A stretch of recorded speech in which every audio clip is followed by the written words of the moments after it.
welcome back to our channel, and for today's video I'm going to share with you my latest purchase. It's the Kate Spade laptop sleeve.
Here it is, guys. So as you all know, I recently got my new MacBook Air.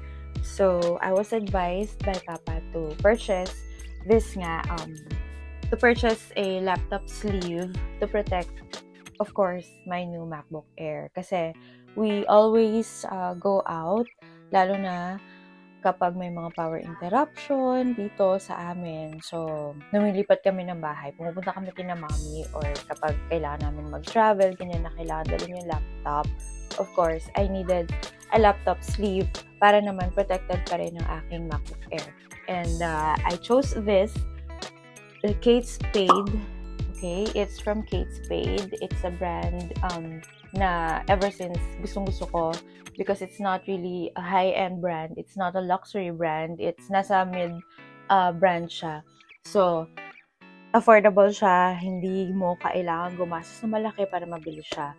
And still, I have the brand na one of my favorite.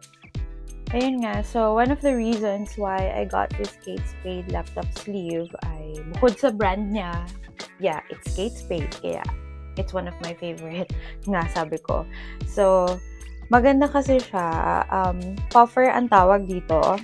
Nakalagay dito, it's a Kate Spade Pro Puffer Sleeve, 16-inch Hollyhock Iridescent Black. So, yung color niya, as you can see, it's color black. So, at first, hindi ko naisip na ganito siya kaganda. I thought it's just white kasi dun sa photo niya. Tapos sabi ko, ay, may color siya. And then, parang siyang hologram. Kasi kapag ginalaw mo siya, as you can see, ayan, so nag-iiba-iba yung color niya. And it's black, so hindi siya ganun kadamihan, except for white, of course. So, hindi naman ako nagpa-powder and all. So, very maganda naman siyang gamitin. And like my other Kate Spade bags, nylon siya. So, I think okay lang naman. Except dun sa color blue ko na Kate Spade bag na medyo nadumihan na siya. I still don't know how to clean it. Pero yung sa black naman na Kate Spade ko na bag, I have that for a long time na. I even vlogged about it. So, ayan. Same sila ng material. It's nylon. The original price is 3,290 pesos. Ayan. But I got it on sale or discounted price of only 2,421 pesos. Doon sa Beyond the Box, I think. Beyond the Box na store sa Shopee. So, ilalagay ko yung link dito sa description box. And you can even find it sa website. Actually, hindi ako sure kung may ganitong design pa sa website. But, meron sa, type nyo lang sa Google. So, yun. Puffer sleeve ang tawag dito. So, it's up to 16 inches na laptop. And it's a good thing kasi 13 inches lang naman yung MacBook Air ko. So, yan. So, puffer. So, yan. Ganyan lang siya. Ayan. So, nakita nyo naman yung unboxing natin. So, ganyan siya, guys. And, as you can see, medyo malaki siya. Medyo malaki siya kasi nga, puffer sleeve. So, ano ba yung puffer sleeve? So, by the way, meron siyang, nandito yung tatak niya, yung Kate Spade New York. Ayan, as you can see. And then, yung zipper niya, hindi ko alam kung anong tawag dito sa zipper na to. Basta yun yung malalaking ngipin na zipper. And then, so ngayon lang natin siya talaga titignan. So, meron siyang kasamang ganito. Foam. Yan. And then, meron din siyang pocket sa loob. So, ang nagustuhan ko dito, meron siyang extra pocket sa loob. Ayan, meron siyang dalawang extra pockets dito sa loob. Kaya, pwede kang maglagay ng mga cards or mga receipt or whatnot, paper, document, or what. Pero hindi naman siguro document kasi documents are not meant to be folded. So, ayan. Ang ganda niya. And puffer, kung naiisip niyo if you have experienced winter or what. Anyway, wala namang winter dito sa Pilipinas. But when we went to Japan, ang mga pinagsusuot namin mga jacket, yung mga puffer na jacket, yun yung may mga parang bubble jacket, yung may mga laman na jacket for winter. So, ganun siya. Ganun ang style niya because this laptop sleeve is meant to protect talaga your laptop kung anong ilalagay mo sa loob. Actually, it can even fit my iPad kasi hindi naman ganun. Yung iPad Pro ko, hindi naman ganun kalaki. So, kasha rin siya dito if hindi ko ilalagay yung laptop. Pero, syempre, this is really meant for my MacBook Air. Yes, but it's very thin. Ayan, if you have seen my previous video, the unboxing video, ayan siya. So, ilalagay natin siya dito para makita nyo. Ayan, as you can see naman, mas malaki yung ating puffer sleeve. And it's better na mas malaki nga naman dapat ang ating puffer sleeve or ang ating laptop sleeve kasi para protected pa rin talaga siya.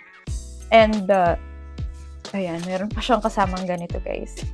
So, ayan, ilagay natin siya sa loob para makita ninyo, diba, kung paano ang itsura niya. Ayan. So, ito siya. Ayan siya. Ayan, very convenient siyang ilagay sa loob. It easily slides, the laptop easily slides sa loob. And ayan na siya. Ayan, so I can bring this anywhere I go. Kapag nag-brown out dito sa amin or what, kasi nga naglilipat kami. Pupunta kami kina mami kapag brown out dito kasi para makapag-work, syempre, or if you want to travel at kailangan namin magdala ng laptop. Sometimes kasi kapag nag-travel kami noon before pandemic, we always bring our laptops. Pampadagdag sa aming hand carry. Ayan. So, I love it. I love the design. Ayan. I would advise, meron iba-ibang design. Meron actually color pink, meron plain na black, merong leopard na design. But I chose this one kasi nga nagandahan ako. Black siya. Tapos may design pa rin naman siya. Ayoko naman kasi ng plain black. Tapos ayun nga, nagulat ako when I received it. Ang ganda niya. Hologram yung style niya. And guys, thank you so much for watching this video. And if you have any questions, just comment down below. Please consider subscribing. Don't forget to like this video as well.